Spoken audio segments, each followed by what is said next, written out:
He's drawn the half hand. We're back.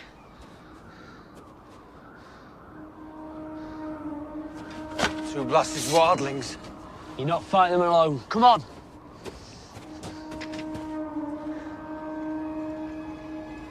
Three blasts. Run!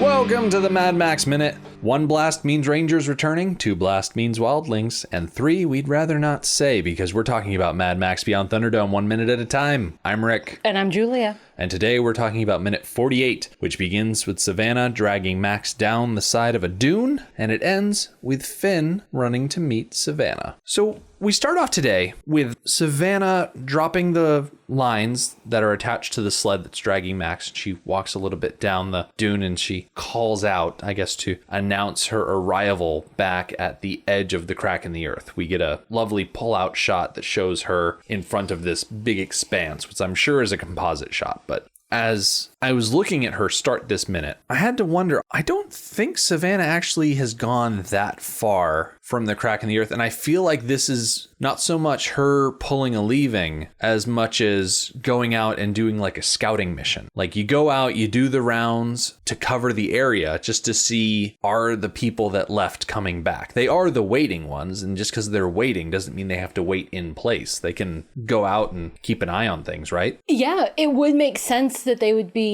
proactive about their waiting, which I have a question that will come up at the very end of the minute, so I'll save it till then. Okay, we'll circle back around to it. We will. Yeah. I'm not really sure if they were expecting her back soon or not. Mm-hmm. Was Finn, he was kind of halfway between the edge of the canyon and the general group of the waiting ones. So was he posted there? Oh, I think so. Yeah, on purpose, just in case someone came back. We're going to learn that these kids have been there their entire lives. Like, this is just how they do things. So I imagine that they've probably developed these protocols. When you approach the crack in the earth, you announce your arrival. They have people spread out in positions to keep watch on things out of necessity. These are essentially children, but there were adults there at one point. So it would make sense that these practices were established either by the children because they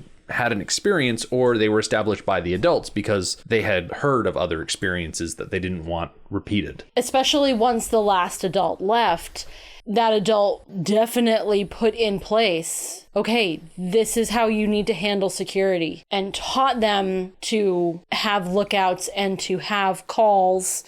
They definitely seem to have a code in their calling. Mm-hmm. So they were probably taught that by the adults who knew that they were going to have to leave them. Yeah. I like how we get this really good look at Savannah as she steps towards the edge of the crack in the earth. And she's got this sort of sigh of relief and this expression on her face that just says, oh, I'm home. And she lets out this cry. And as we switch shots from close up on her to the wide shot showing the landscape, the music picks up around it. And we lose a bit of her shouting, but in the next shot, we get to hear it echo down to where the boy is. We do. And in that big shot, she's nowhere near the edge of the canyon. She's acting like she's standing right on the edge. Like, the way that she cries out, she's acting like she is calling directly into the canyon. When in reality, she's, I don't know, at least 50 to 100 yards away from the edge. She's still got another dune that she has to cross over before she'll be in direct sight of the canyon. But with that sort of situation, how they were filming it, I can understand why they had her stop here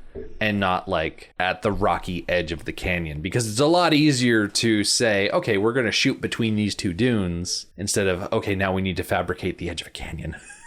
Yeah, right. Yeah.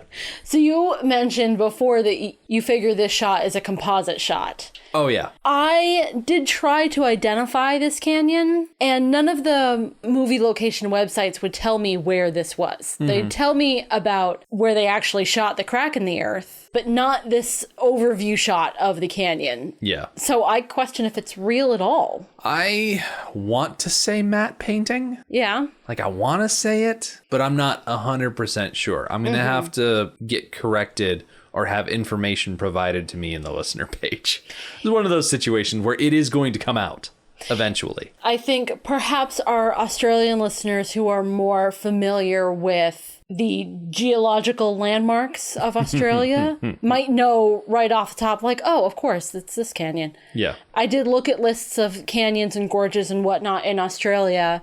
It was incredibly difficult to do a image search looking for something that kind of matched the landscape of this particular canyon, because image searches do a really bad job of actually fulfilling the criteria in which you've searched. Yeah. I searched for canyons in Australia, and it gave me canyons all around the world, most of which I was not familiar with and didn't know if they were actually in Australia or not. Yeah. One last thing about canyons in Australia, I did find out that Australia has a canyon that in some ways rivals the Grand Canyon. Really? It's actually wider than the Grand Canyon. Is it as deep, though? It's not as deep. There you go. Yeah. And it's only about a 3-hour drive from Sydney. And it's called Capertee Valley. Okay.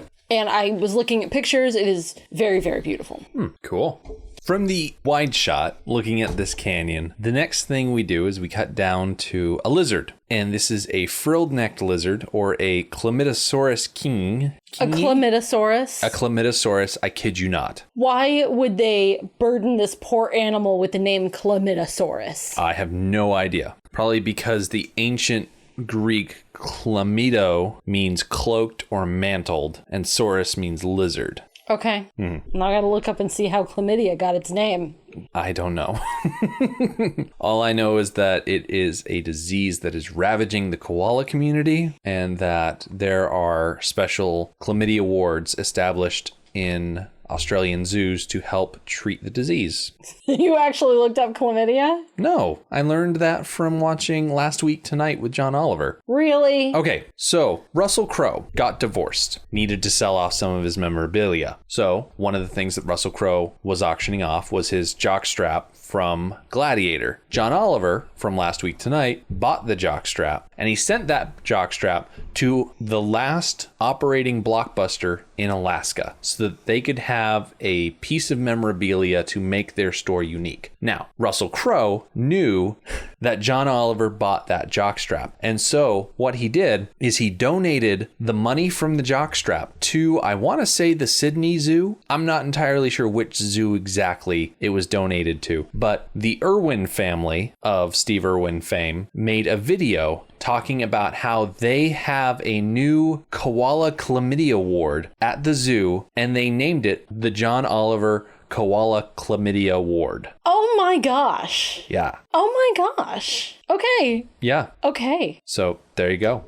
Real quick, I did look up the origin of the name chlamydia, and it is from the same origin name of the Greek word that means short mantle or a military cloak. So, same origin as the Chlamydiosaurus. Interesting thing about the frilled neck lizard is it's usually found in northern Australia and southern New Guinea. And I don't know exactly where we're supposed to be on the continent, but I never got the sense that it was northern Australia. Not that I truly believed that all of this was happening in real world Cooper Pedy. But, you know, the thing wouldn't necessarily be hanging out here according to where it usually hangs out. Continuing to talk about the lizard, its common name comes, of course, from the giant frill around its neck, which usually stays folded against the lizard's body. They are largely arboreal. They like to live in trees. They spend the majority of their time there. Their diet consists mainly of insects and small vertebrates. The frilled neck lizard is a relatively large lizard, averaging 85 centimeters or 2 3/4 feet in total length, including the tail. They can be kept as exotic pets. Opposite the lizard is something even more terrifying, a child.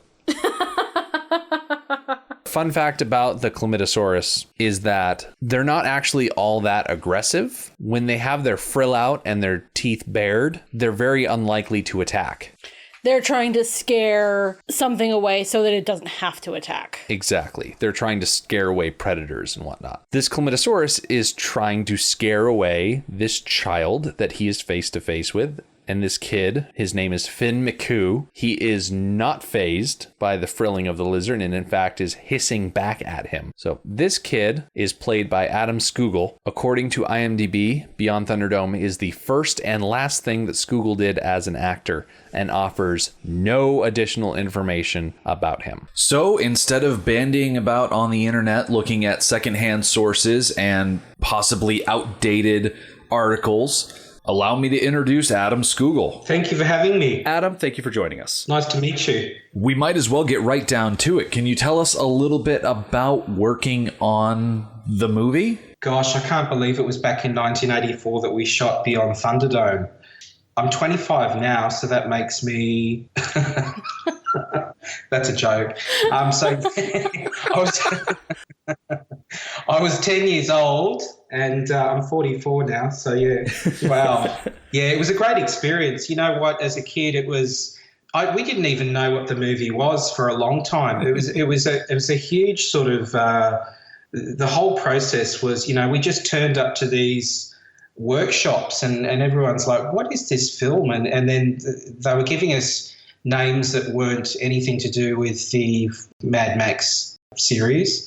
And then it started to the parents, because all the kids were there, and the parents started to sort of all these Chinese whispers, and they said, oh, this is the third Mad Max film. And it ended up, of course, being it. But the whole process took, you know, I'm sure that we were in workshops for like 6 months before we even filmed, and it was really a process I discovered of, you know, our characters also were organically developed, and through the process of these workshops that we did, what's his name? God, Terry Hayes? Yes.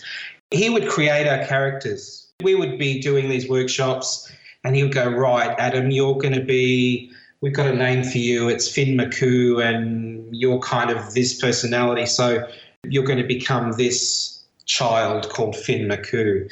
And that was quite thrilling at the time because you felt like you were you felt like your personality was sort of picked up and then you were moulded into a particular... We weren't cast directly for specific roles. We went through a period of just workshopping, and Mel Gibson was actually heavily involved in that whole process, which is interesting. So I remember him coming into the first session, and remember that movie he did called, is it Mrs. Sofel back in the day? Yep, he definitely did that, yeah. Yeah, so he had this sort of page boy haircut, and I thought, oh... And there he just sort of rocked up, and he worked with us the whole time, including obviously throughout the filming. But it was a really lengthy process. And, you know, when you see, I guess, the scenes that I'm in, there's so much there that was not included, unfortunately on the cutting room floor. But yeah, it was a great experience, really good. Yeah, sounds like it. I didn't know there was such a lengthy pre-process. So you worked around Terry Hayes. Yeah. Do you remember who else as the production staff that you worked with? Yeah, I mean, it's a long time ago, but I remember it very vividly. George Miller was obviously, he co-directed it with another director called George Ogilvy, who I did another film with after Mad Max. But yeah, so we had, both of those guys were quite comical as directors working together, and the kids actually made a funny little sort of parody video during the filming of George and George. Because they used to really sort of have this theatrical dialogue together, which was quite a performance. So we worked obviously with them a lot, and just all the production people. There was just so many, you know, hair and makeup and the you know, all of the different sort of looks. It sounds like a fashion show, but they'd stick all this ochre in our hair, and one minute we had this yellow mud in our hair, and then it went to brown, and all these Polaroids and different bits of leather and bits of animal hanging off us. I became a spray tan sort of 10-year-old. Like we had to spray this fake horrible tan on almost every day, so we looked dark. And wherever we were, it was the total opposite elements-wise. So when we were in the cave looking brown, it was absolutely bloody cold. It was freezing. Like we had kids that were taken to hospital because they were so cold. Wow. Yeah. That's wild. Yeah, it was. But you know what? When I look back, I think, wow, it was such a such a great experience, and everybody wants to talk about that film, you know? Mm-hmm. You know, it's just kind of one of these iconic, I mean, the whole series is iconic, but people love to hear that about that particular experience in my life, I guess. I was looking at a couple of other interviews that you've done with people, and during the time that you sat down with ISCD, they asked about your aspirations when you were a child, and you told them you wanted to be an actor or a singer. Oh, yeah. Was going out for Thunderdome part of that dream? Was this something that you specifically wanted to do, or were you one of those child actors that got driven out to auditions? No, it was totally what I wanted to do. It's interesting, actually, because it was absolutely, I mean, I was in acting classes and dancing and singing from kind of 7. And then we ended up getting an agent it was suggested to get an agent when I was about 9 or something. So that was pretty much kicked off from there. So I think that the Mad Max film was the first thing that I did. And I actually did a few things after that. And when I got to about 14 or 15, we moved right out of Sydney. And to be honest with you guys, I kind of, you know, it petered away, the drive to get on a train and go to for an hour and a half for an ad for a commercial audition or something. So it kind of maybe unfortunately it petered away. But at least the filming of this major movie was a good experience for you from the sound of it. Yeah, it was a tough experience. Like it wasn't. I mean, you know, I know that lots of actors would be talking about their situations, but it was pretty sort of, it was either really cold or we're in the sand dunes and all of the sand would be blowing in our mouths and eyes, and we'd have people trying to clear our eyes of the sand so we could see. And, you know, obviously it was very hot when we went to the Northern Territory, and I think my mum was with me, and she sort of blacked out and had to Oh no! Gosh, had to get medical help because she just sort of fell over because it was so bloody hot. Yeah, it was. I don't know what it is in Fahrenheit, but it was sort of nearly 50 degrees Celsius. So it was just everything was kind of the extreme in terms of the elements. But looking back, it was just amazing. And I remember going to the premiere of the film and sort of thinking, wow. When, you know, the opening credits with One of the Living by Tina Turner, she was just really big. She'd just become huge, you know, and she had a comeback. So she just became sort of big at that point. So it was a huge thrill to know that you're in a film like with Tina Turner at the time. Absolutely. Did you and Helen Boudet have a sort of special working relationship, considering that your character was supposed to be related to her? Yeah. So I was her son, supposed to be. And, so we worked together a lot because obviously there was that whole sort of part where she was dragging Max along after she found him and yelling out to me. And then that's when you see the lizard and I yell out to her. But yeah, we sort of had a pretty good, you know, leading up to that point too, when it became apparent that she was the mother and I was the son. Then we were obviously workshopping a lot before that. But yeah, worked with her quite closely. Out of the different locations that you went to, which one would you say is the one that you enjoyed the most? Well, I enjoyed going to Northern Territory because we had the crew and we went out to these locations that it was just a little bit sort of, what's the word to use? Like we had to be really respectful of the locals because a lot of Indigenous Aboriginal people, whenever they came out and wanted to hang out in the area we were filming, we had to just stop and let them do what they needed to do, and then we would start again. But it was just interesting because we went to some quite beautiful locations in sort of rustic outback Australia. I enjoyed that part because it was just sort of that. It was an exciting process for a 10-year-old kid to be taking off and filming in a huge crack in the earth and then being taken up this mountain, which I was petrified of. They had to sort of nurse me up this mountain with harnesses on, so to get up there with that lizard. And then they're sort of saying to me, kid, oh, you're going to get an award for bravery and all this sort of crap. And I'm like, and so that was fun. I mean, the whole thing in the end was fun because we had, working in Blackheath, which is in the Blue Mountains here in Sydney, when we did all those cave scenes, you know, all of us kids sort of became friends and we remained friends for some time after that and did other things together, some of us, television and stuff after that. So it was just a good experience. I think the whole thing overall was, in a lot of ways, was really good. It was really fun. You said that after about 14, 15, you more or less walked away from acting.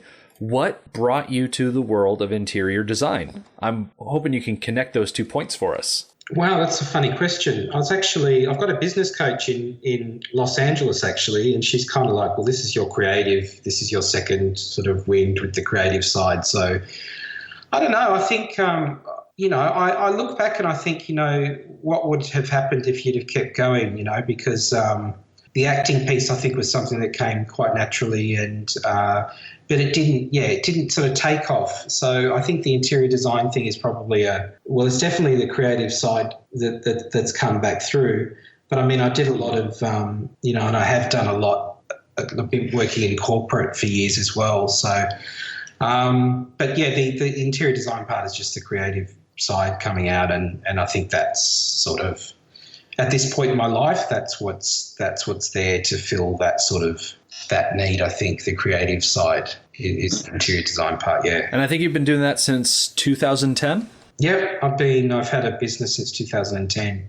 It's been a few years now to get going, but yeah, so it's been good. Yeah, I've had a lot of editorial, and I had my second cover, Grand Designs Australia in 2017. I've had editorial in Singapore, and so yeah, it's finally getting to a point where it's getting there. But it's like any business you're starting off. It takes a lot of time, a lot of trial and error. Well, every review that I've ever read where you're involved has been glowing, and people have a lot of really positive things to say about your work. So you're definitely doing something right. Thanks, Rick. Yeah, that's lovely to hear. Yeah, no, that's great. I love that. I love the reviews. Thank you. Yeah. It has been such a good time sitting down and talking with you. Thank you so much for joining us. I hope you have a lot of great success as you go forward with your interior design work. For any of our Australian listeners, if you have an interior space that needs design consulting, we know a guy. Adam, is there anywhere that you would like people to check out? Yeah, sure. So from next week, it's adamscoogle.com, and that's my interior design destination. So I was au.com.au, but now I'm .com. So it's adamscoogle.com. Sounds good. Well, that about does it. Adam, we'll let you get going. Thank you again for coming on with us. Okay, nice to talk to you guys. Have a good evening. See ya. Getting back to the minute, he's there hissing at the lizard, and then he hears echoing through the canyon Savannah's call. What stood out to me about this call is that it actually sounds a bit like the whistles that are used with the bosun's call. Good point. Yeah, they start off with a low for a couple seconds, they go high, and then they drop back down low again. It sounds like the kind of thing that you would signal on a whistle. Well, considering that we really know nothing about their parents, the only adult we know anything about is Captain Walker, it's entirely possible that one of their parents had nautical experience and had experience with that whistle. Knew something about doing calls and whatnot. Yeah.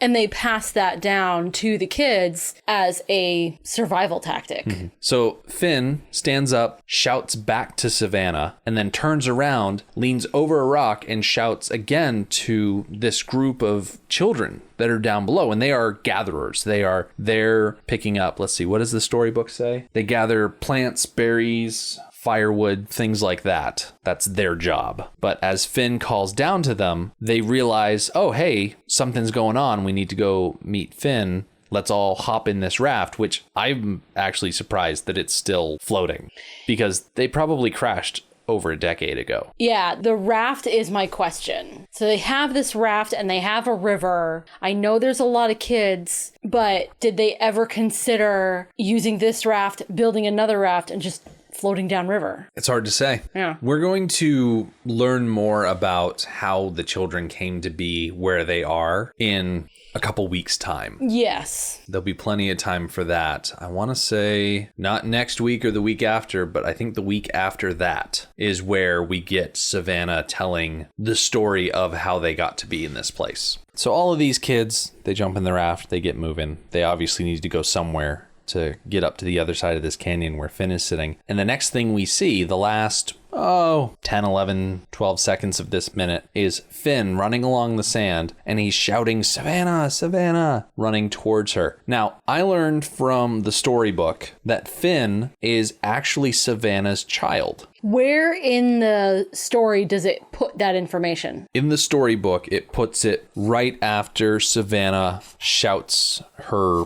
call that she's returning. Okay. It says, Finn McCoo, Savannah's young son, heard her cry and shouted to the other tribe members down in the gorge. They stopped their work and looked up. I cannot find that in this area of the story. Maybe they'll say it further on, and the picture book story, the simplified, just moved the information for simplicity's sake, but I don't see that information yet. What's interesting is that I didn't get that sense from just watching the movie. No, neither did I. I just sort of assumed that all of the kids in the Crack in the Earth were just second generation wastelanders. Like their parents were there when the end of the world happened, and then they were born in the intervening years between the apocalypse and now. Mm-hmm.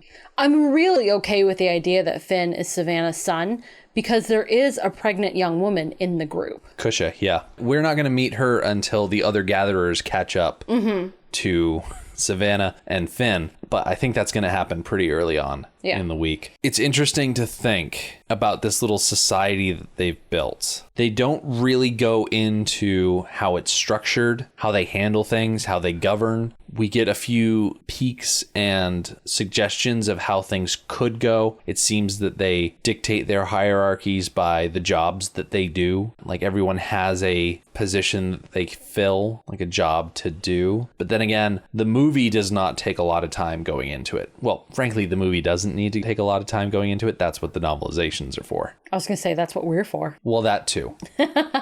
But we have to read it from somewhere. Yes, we do. I'm very much looking forward to reading it in the novelization, seeing what other ideas George Miller had about this group of kids. I'm really fascinated by them. Yeah? Yes. Yeah, I'm still not quite sure what to think of them. There was one minor thing that I did notice before we close out this week. As Finn is running towards Savannah, calling her name, the shadows of the clouds running across the sand are moving really, really fast. Yeah? And I guess I can believe that the clouds really are moving that fast. It just looks a little odd. Yeah.